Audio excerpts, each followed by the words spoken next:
Yashamoq asli ne'matlarning eng ulug'i.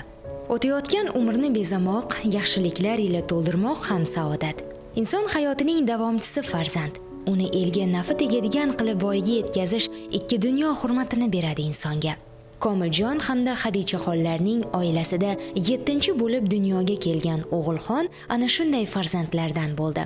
To'g'ri, 10 ta bo'lsa o'rni boshqa, lek aka-ukalar, opa-singillar orasida ajralib turadiganlari ham bo'ladi. 1949-yili Vohidovlar oilasiga yana bir quvonchni ulashgan qizaloq oilaning 8 nafar farzandi ichida o'zgacha qobiliyatli va zukko edi.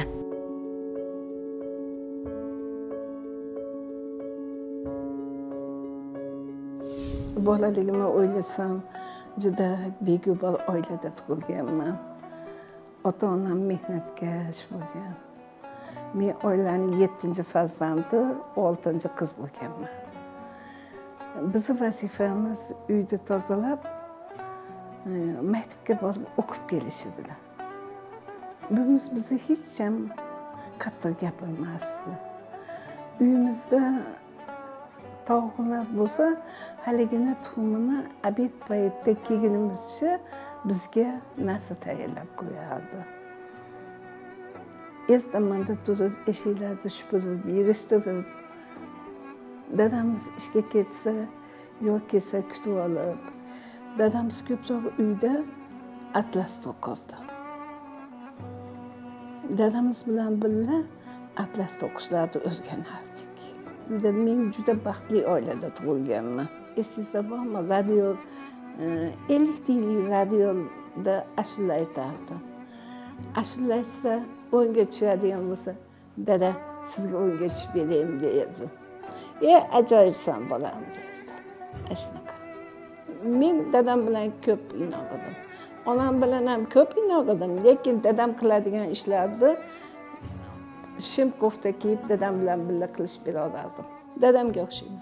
Onam bilan dadamning xarakteri bir xil dedi, ko'proq bunga o'xshagan. Qiz bolalik vaqtimizda eshigimiz juda ham katta bo'lgan edi. Mana tomonni siz supurasiz, mana tomonini men supuraman deb eshikni bo'lib turib, ikkita, uchtamiz eshikni bo'lib supurar edik. Bittamiz idishlarda yuvsak, ikkinchimiz ovqatlarda qilar edik. Bittamiz xamir qilsak, non yopib shunaqa qilar edi. Qizlarning ichida eng pazandasi singlim bo'lgan O'g'ilxon. Pazandaligi meni onamga o'xshaydi. Bolaligimiz juda ham bo'lashchi o'tdi. Singlimni bag'rimga bosgan vaqtida onam hidi kelib turadi. Bolaligimning eng go'zal paytlarini saqlamayman. Maktab davrlaridan yetakchilik qobiliyati uni ustozlik kasbi tomon eltdi. Matematika fanidan a'lo baholarga o'qigani esa ishbilarmonlik qobiliyatini rivojlantirdi. Bilimga chanqoqligi, faolligi bilan sinfdoshlari orasida ajralib turardi.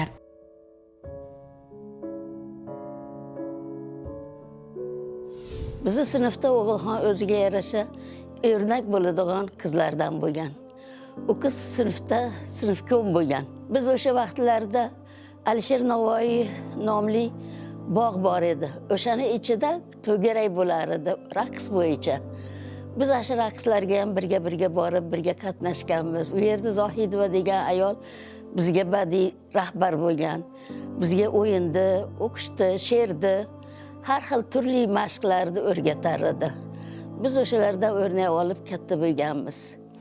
Biz 1966-67 yillar davomida 10-sinfni tamomladik va 13 ta qiz, 12 ta o'g'il bolalar bilan sinfni yakunlab, hammamiz har tomonga hali qaldirg'och degandek biz ham uchib ketdik. Birimiz o'qishga, birimiz ishga. Shunda O'g'ilxon Samarqand Kooperativ institutiga o'qishga kirdi. Men Toshkent yuridik texnikumiga o'qishga kirdim. Va o'qish faoliyatida ham biz uzilmas do'st bo'lganimiz uchun bir-birimizni hamisha yo'qlab yurar edik. Vaqtlar o'tdi, yillar o'tdi, shunday qilib biz o'qishni tugatdik va ish faoliyatimizni boshladik. O'g'ilxon kelib Go'rpishtovga savdo sohasida ishini boshladi. Men Go'rsabezga kelib Go'rsabezda ish faoliyatimni boshladim. Biz juda qalin bir-birimizga sirdosh o'rtoq bo'lganmiz. bir nonda ikkiga bo'lib yegan kunlarimiz bo'lgan. Meni o'rtog'im matematikadan yaxshi o'qir edi, fizika, matematikalardan, men til adabiyotdan yaxshi o'qir edim. Men adabiyotga juda qiziqar edim. Ko'p kitoblarda o'qir edim. Shunday qilib yoshligimiz bir zumda o'tib ketgandek bo'ldi. Juda chiroyli quvnoq xotiralar bilan, quvonchli va serfayzli kunlar bo'lib o'tgan. Birinchi sinfdan birga o'tirganmiz bitta partada. Juda ko'p xotiralar bo'lgan. Yoshligimiz juda beg'ubor bo'lgan. U qizimiz, o'rtog'im juda tirishqoq qiz bo'lganda, to'garaklarga borardida, masalan, raqs to'garagini, shu to'garagiga borib bizu qandaydir bir raqsda eplolmadikda. Biz asha Don Pionerga qatnashganimizda bizga Zohidova ayamiz bir she'r bilan laparga o'xshagan narsani aytardi. Tikdim shohi so'zona, elga hadya bo'lsin deb, tikdim shohi so'zona, elga hadya bo'lsin deb degan chiroyli lafarlar bilan. Lekin ko'm-ko'k dalalarda qo'shiqlar yangrar, keng ko'kalamzorda ishlar qaynar degan juda chiroyli o'sha vaqt talabiga javob beradigan laparlar, ashulalar o'rgatib bizni shu bilan quvontirib jalb qilar. Biz ham faol qatnashganimizdan biz xursand bo'lar edik. Birga Nebog'da aylanib uyimizga kelar edik. Biz jambalay o'rtog'imiz desam adashmayman.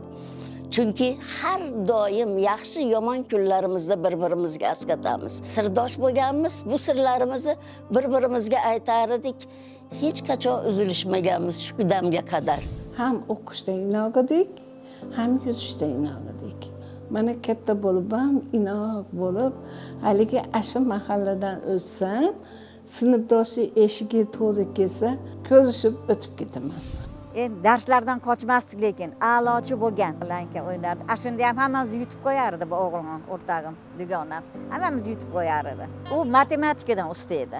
Men matematika yo'q edim. Ona tilidan yaxshi o'qiganman. U ona tili berardim unga nima maslahat, u menga matematikadan ko'mak berardi. Onasi ham juda yaxshi ayol bo'lgan. Otasini ko'rib, biz borsak bo'lmay qolardi. U telefon qiladi, men qilaman, bir-birimizni aniq qila olmasak tura olmaymiz. Sog'inamiz. Shirin xotiralar aytib, kechirib ketganini ham bilmaymiz ikkalamiz o'tirib. Do'stligimizni qiymatini hech nimaga almashtirmayman. Patatoy qilyapman, birinchi qizim beryapman.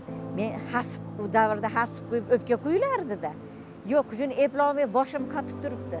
89-yilda gapiryapman men. Keldi. Nima ishing bor? Voy o'g'lim, dedim, mana shunaqa, olib kel dedi. Hasibda olib keldim, o'pkani olib keldim. 1 soatda o'zi o'tirib hamma o'pkani ham qo'yib, hasibni ham qo'yib ketdi. Ana, shunaqa bir ayolda unaqa ayol yo'q deyman. Shu bolalariga bosh bo'lib, uzoq umr ko'rsin deyman. O'g'ilxon aya bolaligidan ziyrak qiz bo'lib ulg'aydi. Vaqt o'tgach oliy ta'limga o'qishga kirish davri ham keldi. Birinchi yili imtihonlardan yiqilsa-da, yengilmadi. 1969-yilda Samarqand Kooperativ institutining talabasi bo'ldi. 4-imtihondan yiqilib, domla siz texnikumda o'qing desa, kooperativ texnikumda kirib o'qib, qizil diplom olib, keyin 2 yildan keyin bitta imtihon bilan universitetga kirib o'qiganman. Shunaqa qilib 7 yil Samarqandda yoshlik hayotim o'tgan. Umrning har bir davridan baxt topish mumkin. Bolalik, o'smirlik, ota-ona mehriga to'yib yashash bir baxt bo'lsa, yaxshi turmush o'rtoq bilan hayotni bog'lash yana bir in'om. Taqdir charxpalagi Hikmatullo va O'g'ilxonning hayotini 1973-yilda birlashtirdi. 23 yoshimda Hikmatulloga turmushga chiqqanman. Qanaqa qilib tanishgansizlar? Birga ishlaganmiz. Turmush o'rtog'ingiz bilan? Turmush o'rtog'im bilan birga ishlaganmiz. Ikkalamiz teppa-tengmiz. Qaynonam, qaynotam ham yaxshi ko'rib qolib, juda ko'p borganda, lekin dadam xo'p degan, bo'lmasam ilgari unamagan, yo'q degan. Keyin bu oilaning eng katta farzandi edi u kishi, 8 ta ukasi. Hammasi 8 edi. Kichkinasi 3 yashar edi. Ashular bilan birga shu eshikda yashab, unib o'sganman. Hayotim yaxshi o'tgan. Doim shukr qilib yashayman. Dadasi bugun bolalarni boqqa borsak, ko'rsatib kelsak desak bo'ldi, kiyininglar, yuringlar deydi. Dadasi biz Logonbekka borib, bolalarni olib boribmiz. Bolalarni siz cho'miltiring dedi u kishi. Men dedi, ovqat tayyorlayman deb. Aytyapman, choy qaynatmagan. Ovqatni kuyib ketibdi. Ya'ni ovqat pishdi dedi mayli. Bo'lsa kuyib ketibdi. Ana. Endi to'xtanglar deb oshxonadan yana boshqa ovqat olib bergan. Men o'zimni eng baxtli ayol deb hisoblayman. Umrimda shunaqa bir turmush o'rtog'i bilan yashadim. Farzandlaringizdan qaysi biri o'xshaydi dadasiga? Fe'l-atvori. Ikkalasi ham o'xshaydi. Kattasi mo'min, lekin qattiq. Aya, yuring aylantirib kelaman. Bugun men aqllaylikmi? Bir hafta bo'pti. Birga ovqat yeylikmi? Birga gaplashaylikmi? deyishadi. Allohga shukr qilaman. Baxtim shu farzandlar bilan davom etyapti. Bir kuni opa dedi, hadi. O'g'ilxonni kelin qilasiz shekilli dedi. Hikmatullo. Keyin nima derkan? Dedim, sizda dedi, sizga yoqsa dedi, ayamga yoqadi dedi. Ha, mayli dedim, keyin o'g'il nima keyin bir ajoyib ayol edi. Hikmatullohning onasi. Chiroyli edi, o'zi ham chiroyli, juda pokiza, shunaqa bir ajoyib inson edi. Keyin dedim, kelin topib qo'ydim sizga. Mana shunaqa desa, "Voy, uka, mayli, siz nima desangiz shu" deb keyin ham nima moyil bo'lib qoldi. Yo, taqdir ekan. Xudoyim chiroyli farzandlarni berdi. Mehribon kelin bo'ldi. Keyin ham ajoyib qizidan ham yaxshi ko'rdi bu qizni. Akam rahmatli o'tib ketib qoldi. Undan keyin bolalar yosh qoldi. Yosh qolgandan keyin endi o'g'ilxon kelinamga yanidagi endi bir yontayog'i bo'lib qoldi-da. O'g'ilxonda eng hammadan ham yoqqan fazilati ochiq ko'ngil. Onamiz hech qachon katta oilada ro'zg'or katta. Hammasi meniki deyman. Hammasi shularni rizqini ham qo'shib qo'ygan. Shuning uchun shular bilan inoq yashaydi. Men hech qachon bu qaynsingillar bilan nari-beri bo'lib urushmaganman. Juda inoq yashaganmiz. Qaynam ajoyib yaxshi xotin edi. Bunaqa qattiq nima, mana ishni qilasiz desa, 23 yoshimda endi bizni eshikda tartib boshqa edi. Bu eshikda tartib butunlay boshqacha ekan. Eshikda mo tomondan bu joylarda devor yo'q, g'o'zapa edi-da. Yer tekismasdi. Yangi uchastkalar edi. Mayadan shupurib, mayoqqa shupurib qo'yasiz deb, shunaqa deb o'rgatdi. Ko'p bolali oilaning eng katta kelini bo'lish nasib qilgan edi. Mas'uliyat, javobgarlik oqila ayolni hech ham cho'chitmadi. Harakat qildi yangi oilaning chinakam farzandi bo'lishga, turmush o'rtog'ining yaqinlari bilan jigarchilik rishtalarini yanada mustahkamlashga. Esimdan chiqmaydigan xotiralardan to'y arafasida maktab formalar qila olmaganmiz, to'yga harakat qilib. Sentyabrga bir kun qo'yganda O'g'ilxon xo'jayam ertaga nima kiyasiz? Maktab-ku 1-sentyabr deb. Ungacha esimizga kelmagan keldi ketdi bo'lib. Forma olmabmiz desak, sizga bugun tikamiz qilib, kechasi yangi kelinchak bir haftalik. Kechasi 12-1gacha o'tirib, unga maktab forma tayyorlaganlar. Ertalab hali yangi forma bilan maktabga borganman 9-sinfga. 28-kuni bularga forma tikish kerak. Kechqurun o'lchab, formani tikib 1-sentyabr kuni maktabga chiqarganman. Qaynatam 2 yil men yashagandan keyin qattiq og'rib, men borib Urbanisiyada doktorlikda o'rganib, o'zim ukol qilardim. Inoq edim. Qaynatam juda inoq, yaxshi odam edi. Hech qachon biror marta qattiq gap bo'lmagan. Men haligi eng katta qiz bo'lib opam bo'lmaganligi uchun o'g'ilxon opamni kelin emas, opa deb qabul qilganman. U o'zini bizga bo'lgan muhabbati bilan, mehri bilan, bizga bo'lgan xizmatlari bilan tug'ishgan opadan ham yuqori darajada bizga mehnat qilgan, mehr ko'rsatgan. Biz xuddi opa singil bo'lib katta bo'lganmiz. Keyin meni turmushga chiqarishgan. 3 ta o'g'il, bitta qiz farzand ko'rdik. Mana bundan keyingi hamma singillarimizni uylab joylashlikda birgalikda bizga harakat qildi. Hozirga davram o'g'il qizlarimizni uylab joylashda ham yonimizda turadi, bizga maslahat beradi. Hali noto'g'ri ish qilib qo'ysak koyiydi, yaxshi ish qilgan bo'lsak bizni maqtaydi. Borini aytadi, nima bo'lsa rostini aytib, "Mana ishingiz to'g'ri, mana ishingiz noto'g'ri." Hozirgi davram hali bir-birimizni yaxshi kunlarimizda, yomon kunlarimizda singillarimdan ko'proq biz birga bo'lganmiz. Hali kelganda duoda gap ko'p ekan. Duoda orqasidan opam shunchalik darajaga yetishdi. Mana el yurt orasida, o'rtoqlarini oldida mahalla ko'yda juda obro'si yaxshi. Bolalari hammasi aqlli, esli, martabali bolalar. Bularga tarbiya berishdi, o'zini akamni xizmatlari rosa katta. Ota-onam duolari ham undan katta deb o'ylayman. Shular duolarini olgani uchun shu darajaga yetdi opam. Ismim Gulxumor, Xumoroy deb chaqiradi meni. Bu menga juda ham yoqadi. Chunki hali meni opam yo'qligi uchun opa singilni shuna deb chaqiradi. Mana 52 yildan beri opam uchun Xumoroyman. Har chaqirganda onam eslab, xuddi onam chaqirgandek bo'ladi. Bitta xislat bor o'g'il opamda. Bu faqat o'zimga bo'lsin demaydigan xislat. Shuning uchun o'g'il opam bizni xonadonga kelib, bu meni uyim, bu meni ota-onam, bu meni singillarim deb bizni oilamizni o'zimni oilam deb qabul qildi. Opam juda o'zining mehnatini biz oilaga ko'p singdirdi. Yoshligimizdan bizdan mehnatini, mehrini ayamadi. Juda mehmondo'st, harakatchan ayol. Keyin to'g'ri so'z, biror narsani sizga aytmoqchi bo'lsa, yuzingizga orqangizdan gapirmaydi. Sizga borini yuzingizga aytadigan ayol.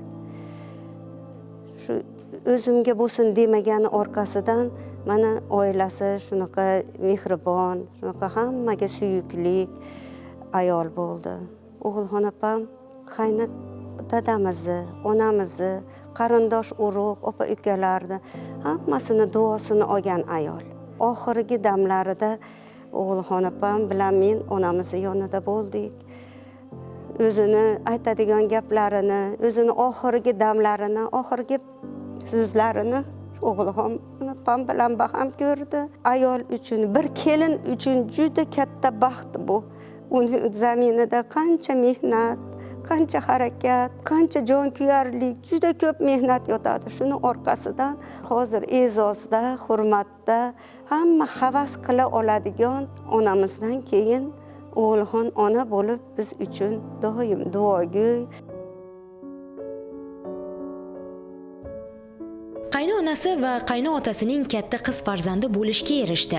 Oilasiga kelin emas, qizidek yondashdi. Hattoki eng og'ir kunlarida ham dardlariga malham bo'la oldi. Dadam qattiq og'rib qolgan. Dadamni kasali yuqumli ekan. O'g'il opam yangi kelinchak vaqti edi. Aya, diqqat bo'lmang.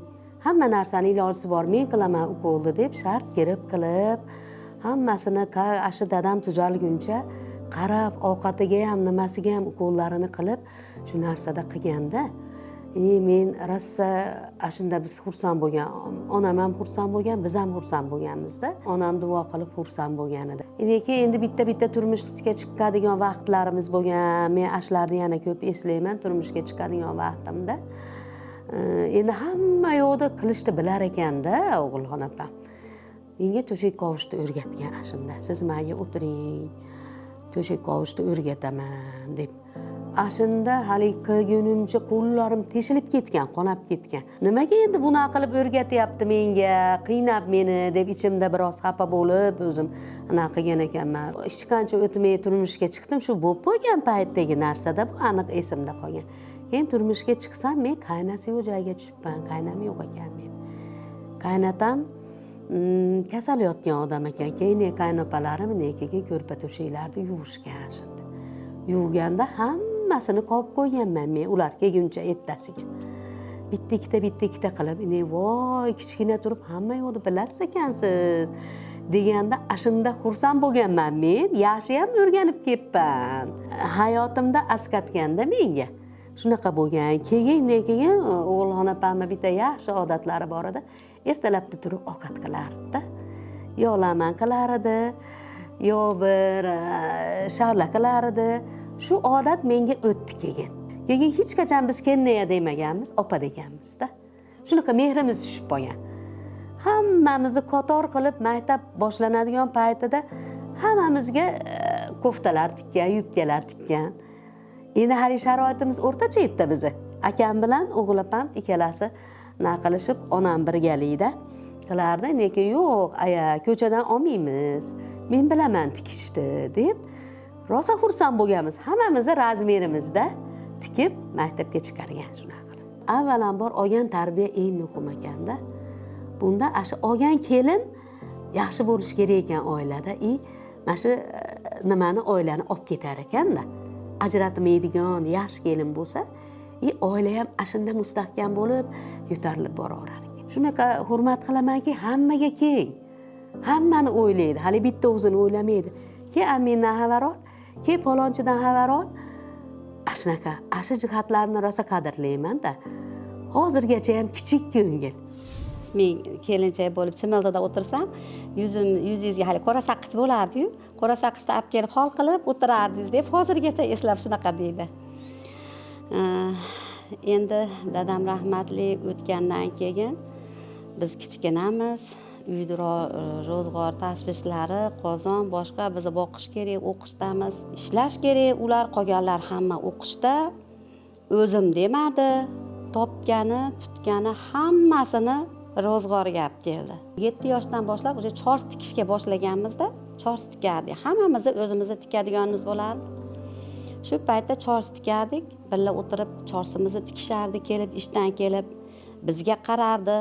Ovqatni ham albatta kelib qilardi. Shunaqa lekin pazand deydi. Nihoyatda pazanda, qo'li shunaqa tez qimirlardi. Kichkinaligimdek paytimdan hozirgi davrga davr ko'proq hayotimda bo'lgan narsalar, o'g'il opam bilan bo'lgan voqealar ko'p ekan. Chunki ko'proq birga bo'lganman shekilli edi o'g'il opam bilan. Yangi kelinchalik paytimda, birinchi o'g'limga homilador bo'lgan paytimda boshim qorong'i bo'lgan atalaga.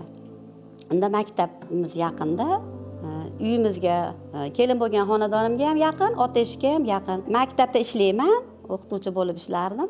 Shunda keyin atalachkim keldida, qaynonamga rahmatli bo'lib ketdilar.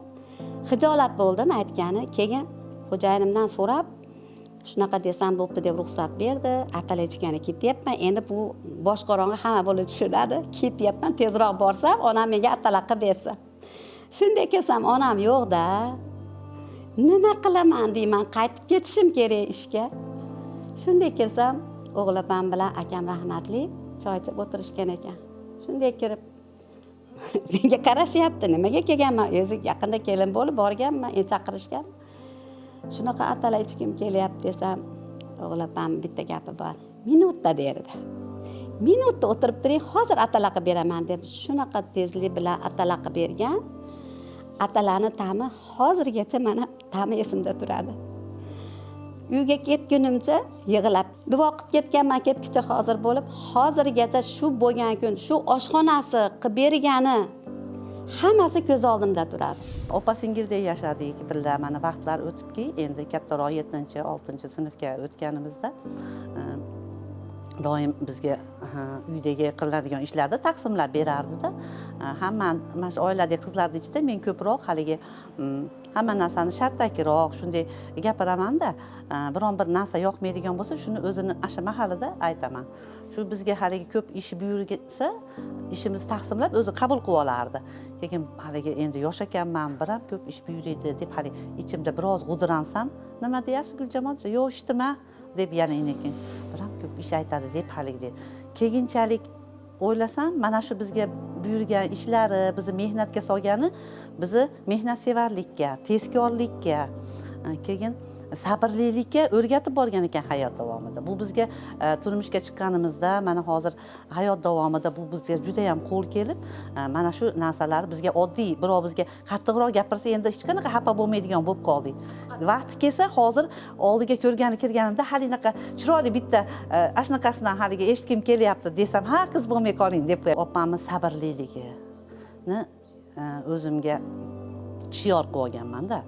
Mana shu biz otamiz erta o'lib ketib, 7-8 ta bola yetim qoldik. Bularda borchilik bo'ldi, yo'qchilik bo'ldi, lekin hammasiga sabr qilishdi. Vaqti kelsa yo'q narsadan chiroyli ovqatlar tayyorlashdi. Hali biz haligi uyda nima bor, nima yo'qligini bilmay yosh bola beg'ubor bo'lib yurardik, lekin uni bor yo'qligini bildirmasdan bizga ertalabga chiroyli nonushtalar tayyorlab qo'yardi.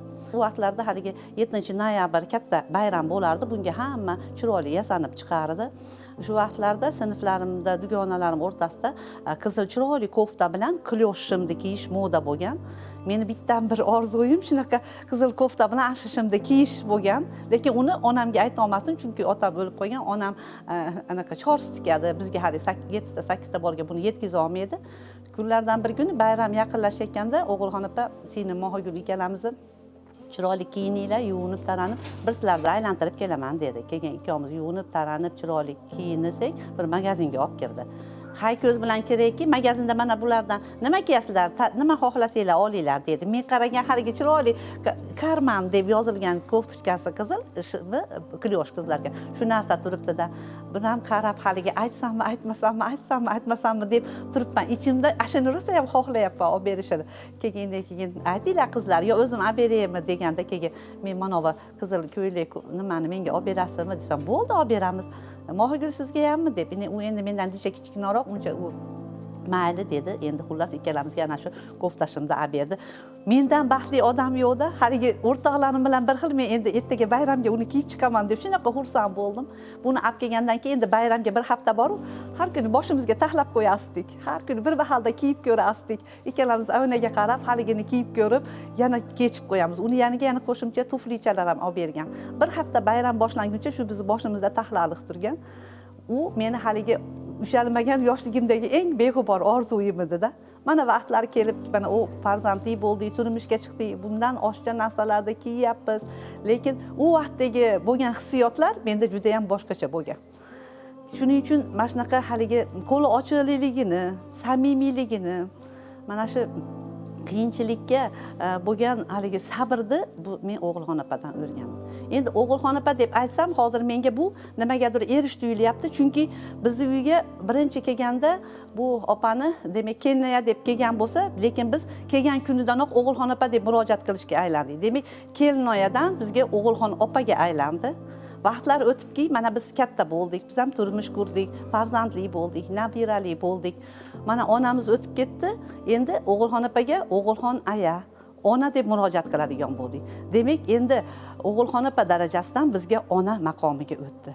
Bu endi aytsa aytgulik, ibrat qilsa bo'ladigan darajadagi nima deydi, ketma-ketlik. Kelinlikdan opalikka, opalikdan bizga onalik darajaga kirdi. Demak, har qanday kelinlarga ham mana shunday maqomni olish nasib qilishini xohlayman. Chizzasiga boshimni qo'yib olaman. Onam o'tib ketdi, dadam o'tib ketdi. Kimga yig'lashim kerak? Onam sizmisiz desam, ha, o'xshatmay deydi. Lekin baribir shu yerda bitta quchoqlab, basa qilib yig'lab olaman. Navbatdagi haligi sog'inchlarim, g'uborlarim chiqib ketadi. Men bu eshikka kelgan paytimda bolalar yoshida ularni katta qilib turmushga chiqardimmi? Ungacha hamma vazifalarni bajardimmi? Ular meni qizim. Shunchalik mehriman. Agar bir hafta telefon qilishmasa, istab telefon qilaman men. Nima qilyapsiz? Tuzingmisiz, tinchmisiz deb. Kelinchaligidagi eng chiroyli ko'ylagi bo'lardi. Juda ham yaxshi ko'rardim hali ko'ylak. Juda ham fasollari chiroyli edi. Hozirgacha mana ko'zim oldida turadi. Qayt qanaqa, chizig'i qanaqa u ko'ylakda. Har o'tirganda kiyib olsa, hali ko'ylagini chetlarini ushab qo'yar ekanman-da. Keyin bir kun o'tirib aytdiki, sizga tikib beraymi shu ko'ylakni dedi. Men ham bo'laman-da, ha debman. Keyin chiqib ketdim. Keyin ertasi ekan, ertasiga aylanib kirsam, haligi ko'ylak, "Bu yoqqa keling" dedi. Mashinasi bo'lardi, o'zi ham chevar edi.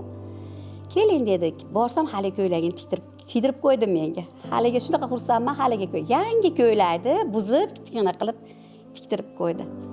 Shunaqa xursand bo'ldim, hali ko'ylakni kiyib, keyin shunda o'g'lapam bir marta men xafa qilib qo'yganman. Xafa bo'lgan mendan, lekin xafa bo'lganini bildirmagan, o'zim sezganman xafa bo'lganini.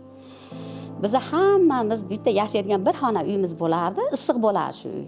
Shu uyda hamma bolalar katta bo'lganimizda, shu xonada bitta shifonyerimiz bo'lardi. Uni eng tagidagi polkasi meniki bo'lardi. Shu yerda o'tirib, haligi ko'ylak menga kichkina kelib qolsa, haligi ko'ylakni qiyibman. Qiyib qo'g'irchoqqa tikib o'tirsam, o'g'lapam kirib qoldi. Kirib haligi ko'ylakni ko'rib, g'alati bo'lib ketdi-da, yaxshi ko'rgan ko'ylagini menga tikib bergan u. Keyin hali ko'ylakni ko'rib aytdi, "Voy, qiyib qo'ydingizmi?" dedi ko'rib. Dedi. Men ham ko'rib hayronman, bir narsa deya olmayman. Indamadi. Qattiq ham gapirmadi, hech nima demadi, shunga chiqib ketdi. Qattiq xafa bo'lganini shunda bilganman, lekin o'zim sezganman shu, lekin biron marta menga bunaqa bir qattiq gapirmagan. Lekin hayotimizda bizga o'ta darajada talabchan bo'lgan. Talab qilib olardi hamma yo'qda. Nimaga buni vaqtida qilmadingiz? Nimaga etmadingiz? Maoshni qilib qo'ying degan narsalarni biz hech qachon malol olmaganmiz. Bizga qarab, bizni boqib katta qilgan. Onam rahmatli o'g'lapamni qiz qilib qabul qilgan ekan. Onam rahmatli, biz 5 ta qiz bo'lsak, bizdan ham ko'ra kelinlarini yaxshi ko'rardi. Umrini oxiriga davr onam o'g'lapamni duo qilib o'tdi. Onamni duosini olgan onam desam ham bo'ladi. 4 ta farzandning onasi baxtli yashayotganida hayot uni bola dog'i bilan sinadi. Katta o'g'lini yo'qotdi, lekin sinmadi, o'ksinmadi. Kasbdoshlari, oilasi, yaqinlari uning yonida tirgak bo'lishdi. Hayotida yo'qotganlarining malhamini topish uchun o'zini o'qituvchilikka fido qildi. Kasblarga o'qitish bo'yicha 20 yilga yaqin qator maktablar va texnikumlarda ishladi. O'zidagi bor ilmini o'quvchilarga ulashdi. Bu orada savdo-sotiq ishlarida ham faol bo'lgan. Ishbilarmonlik esa unga otasidan o'tgan edi.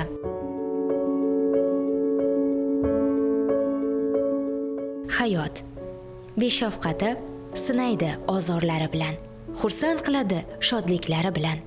O'g'ilxon aya ham hayotning pastu balandidan o'tdi, topdi, yo'qotdi. Eng suyuklilari ko'z o'ngida so'ndi. Qaynonasining so'nggi kuni so'nggi rozichilik bo'ldi. Hozir esa oilaning boshiga aylangan o'zi. Zimmasiga yo'lboshchilik mas'uliyatini olgan. Qaynonamni so'nggi kunida oryapti yo'lda chiqsam, oyoqlari muzlab qolgan ekan. Keyin qizlar uylarni yig'ishtirishni boshlaydilar. Desam nimaga? Yo'q, sizlar yig'ishtirib qo'yinglar, birov kelib qolsa, dedim. Aya, o'zingiz yaxshimisiz? Yaxshiman. Siz menga kelinmas qiz bo'lgansiz. Roziman deng qilgan ishlaringizga. Aya, men qizmanmi yoki qo'shnimanmi? Desam, roziman deng. Roziman, aya, men marta roziman. Qizlar zamzam suvda olib keldilar, ichirib qo'ying deb ichirib, aya, indamayapsiz u. Desam, bashirda jon shu yerga kelib qolgan payt edi. Aya, endi boshingiz pastga qo'yaveraymi dedim. Desam, mayli dedi. Odam shu nimasi chiqqanda bir tomchi ko'z yosh chiqadi. Ayam ashunda endi uzildi. Ungacha hamma bilan ko'rishdi. Hamma bilan gaplashdi. Shunaqa qilib, ertasiga shomga chiqarmaymiz, ertasiga chiqaramiz deb ertasiga chiqardik. Xudoga shukur, ayam qiylanmagan. Ayam 8 ta bola baqqan bo'lsa, hamma bolasi tartibli, Xudoga shukur. Yaxshi. Qayinsingillari yaxshi. Unaqa biznikidagi ishlarni seniki bu, sen qilishing kerak, buni men qilmayman demaydi. Hammasi o'rnida ishni bo'lib olishadi. Ish tugaganda keyin uyimizga ketamiz. Shunaqa. farzandlarim ham o'z farzandlaridaqa ko'rgan, ko'p narsaga o'rgatgan. Mana shu men eng kichkinasi bo'lsam, kelinlarning ichida o'g'il opam eng kattasi. Hozir endi onamizni o'rnida bo'lib, onadaqa bo'lib qoldi-da, eshigimiz eng kattasi. O'g'il opam hamma yoqqa ulgurdi-da. Uyni ishini ham, ko'chani ishini ham, oilani ham teng olib ketgan. Ashlarini o'zimga o'rnak deb bilaman, chunki hamma narsaga ulgurdi-da. Masalan, ishlardi u paytlarda, uyda eshigimiz katta, haligi ko'pchilik yashagan, 3 ovsin bitta eshikda yashaganmiz. Undan tashqari keldi-ketdilar juda ko'p bo'lgan, chunki buvam endi yoshi katta ayol, buvam qaynamiz yoshi katta edi, keldi-ketdi bo'lib, hammasiga ulgurdi-da. Shuni asha o'g'il opamga qarab biz ham harakat qilib o'rganardik, nima deydi, ulgishga, shular bilan teng borishga, gap eshitmaslikka harakat qilib o'rganganmiz o'g'il opamdan ko'p narsani. Biz hech qachon o'g'il opam bilan oson bo'lmaganmiz haqiqatda. Bir-birimiz ino bo'lganmiz. Chunki hali men yosh kichkinaman, o'g'il opam katta, iloji boricha o'g'il opamdan bir narsalarni o'rganishga harakat qilganman. Bilmagan narsalarimni doim so'rardim. Bolalarim og'rib qolsa nima qilay? Nima qilishimiz kerak? Masalan, baribir bilmaganman-da, haqiqatda men ham o'qishdan kelib, 2-3 kurslik bilan turmushga chiqqanman. Ko'p narsani bilmaganmiz. Xamir ovqatlar, uy tutumlari, mana shunaqalari o'g'il opam yordam bergan. Bizni qaynonamiz ham haqiqatda rosa yaxshi ayol bo'lgan. Bironta narsa kamchiligimizni bildirmaganda, qilayotgan ishimiz ham xato deb aytmasdan yaxshilik bilan tushuntirardi. O'g'il opam ham shunga mosda, hech qachon haqiqatda urushmaganmiz, tortishmaganmiz, chunki o'g'il opam yoshi katta bo'lgan. Bizda hurmat bor-da, hadikadan hech qachon anaqa qilmaganmiz bir-birimizga. Kattani doim katta deb bilganmiz. Keyin o'g'il opam ham lekin biz ham kichik deb ko'p narsani o'rgatgan, yo'lagan ko'p narsaga. Inson ortidan yaxshi nom qoldirishi hayotning sharti. Yo'lni tanlash esa ko'p hollarda o'zimizga bog'liq. To'g'ri yo'ldan ketish, jamiyat uchun naf keltirish, oqil farzandlarni qoldirish. Shudir asli umrning bezagi. Men onamdaqa bo'lishni xohlayman. Lekin hali men onamga o'xshadim deya olmayman. Onam bizni shunaqa hurmat qilib, kichikligimizdan misol erkalatib katta qilgan. Otam bilan misol baxtli yashashgan. Meni baxtimni doim sog' bo'lishini xohlayman, hech ham og'rimasini xohlayman. Ishimdan kelgunimcha ham telefon qiladi. Qaytasan, kelyapsanmi deydi. Hammaga misol pesh kelardi. Misol manaqa edi-yu desam, bo'ldi hozir qilib, bizni vaqtimizga kelsa, bizni tashlab bo'lsa ham u odamni aytganini qilgan odam inson edi. Shu narsa menda ham bor. Boshqani manfaatidan o'zini manfaatini ustun qo'ymagan inson. Tanbeh berib turadi, so'kib turadi. Bitta noning bo'lsa, qo'shning bilan bo'lishib ye deydi. Vasin tarbiyasini olgan qizlar baxtli bo'ladi deyshadi. Men baxtliman. Shu oilada dunyoga kelganimga juda ham xursandman. Buvam o'gitlari menga juda ham anaqa hayotda juda ham qulluq kelgan. Buvamdan ko'p narsalar o'rganganman. Sabrli bo'lishdi, mehnatkash bo'lishdi. Nevarar juda men bilan ko'p vaqt o'tkazgan bo'lishi mumkin. So'kib turadimi? So'kadi. Buvam siz tasavvur qilolmayman. Kayfiyatim qanaqaligini ko'zimdan biladi meni. Bu yurt To'maris, Nodira begim, Zulfiya xonim kabi sanasak sanog'i tugamas oqila ayollar beshigin tebratgan diyor. Ularning avlodlari bugun O'g'ilxon ayadek o'zbegimning chinakam oilaparvar, kasbiga sadoqatli, fidokor opa-singillarimiz siymosida gavdalanadi. Qahramonimizga esa aytar so'zlarimiz bisyor dilimizda. Eng sevimli do'stim, hamisha chehrangizda tabassum bo'lsin. Hamisha bolalaringizni bag'rida bo'ling. Bolalaringizni hurmatida, e'zozida yurib, bundan-da ziyoda bo'lib yashash sizga nasib ro'za aylasin. Biz bir-birimizga bu hayotda emas, u dunyoda ham chin do'st bo'laylik. Mana shunaqa chiroyli bo'lib yursin, sog' salomat bo'lsin, og'rimasin, ko'z sevmasin, bizdan yosh ko'rinadi-da, yuzida tirishi yo'q. Baxtimizga hamisha to'ylarimizda, yaxshi kunlarimizda, to'rilarimizda o'tirsin. Nima yaxshi niyatlar bo'lsa, hammasini onamga tilayman. Baxtimizga sog' bo'lsin. Uyimizda to'rilarda duogo'y bo'lib o'tirsin. Nabiralarimni to'ylarida ham uyimni to'rlarda o'tirishlarini Allohimdan so'rab qolaman. Onam men uchun eng aziz inson. Men onamni boylikka almashtirmayman. Geri ko'kka ishonmayman. Tug'ishgan opa ham shunchalik bo'lmaydi. Tug'ishgan opadan ham ziyoda. Faqat sog' salomat bo'lib, umri uzun bo'lsin. Doim tilagimiz shu opamga. Bizni mana shunday hayotda so'qmoqlaridan qiynalmasdan har javhada o'tishimizga asosiy sababchi bo'lgan onalardan hisoblanadi.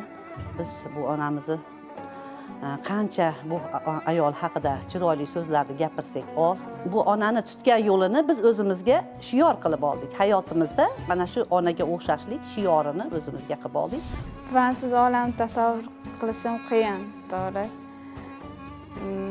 Buvam nima desam bo'ladi, men orqamda eng katta kuchim desa ham bo'ladi. Baxtimizga doimo sog' bo'lsin.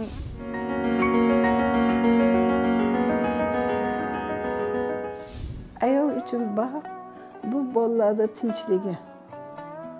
Bolalaringiz tinch bo'lsa, baxtli hayot kechirsa, bolalik chaqalik bo'lsa, shuni ko'rish onaning baxti hisoblanadi. Yoningizda qanotingiz bo'lmasa ucha olasizmi? U kishi erta ketdi. Baribir hayolimda doim tirik hisoblanadi. Minnatdorman. Shunaqa oilaga kelin bo'lib, shu tartibda o'rganib, shunaqa qilib yashaganimdan mingdan ming roziman. Agarki qaytadan nima qilardingiz desa, shunday oilaga yana kelin bo'lib, shunday qaynalar bilan yashab, xizmatini qilish meni vazifam. Men xafa bo'lmayman. Men shukr qilib yashayman. Chunki haligi eng katta bolam gaplashib turib birpasda ketib qo'ygan. Kechirim. Chunki xafa bo'lib uni xafa qilishim nima hojati bor? Shu gap noto'g'ri. Siz o'ylab ko'rib keyin menga xulosasini ayting deyman. Menmi? O'zimmi? Kim deydi?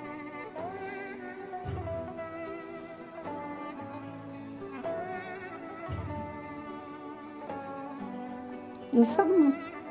Mehribon buva, qadrli ona, qayinsingillarimi onasi, opasi emas, onasi, qo'lin qo'shnining yaqin oshnasi deb bilaman. Umrimni manzarasini bir katta toshqin daryo bo'lsa, daryo oqib ketdi-yu, oqib ketyapti. Men shunaqa deyman. Ömrüm o'tdi, yaxshi, to'lqinsiz, tinch o'tdi. Sohildan chiqmadim. Allohga shukr deb yashayman. Hayotimda bo'lsin. Omon bo'ling. O'zbegimning munis ayoli.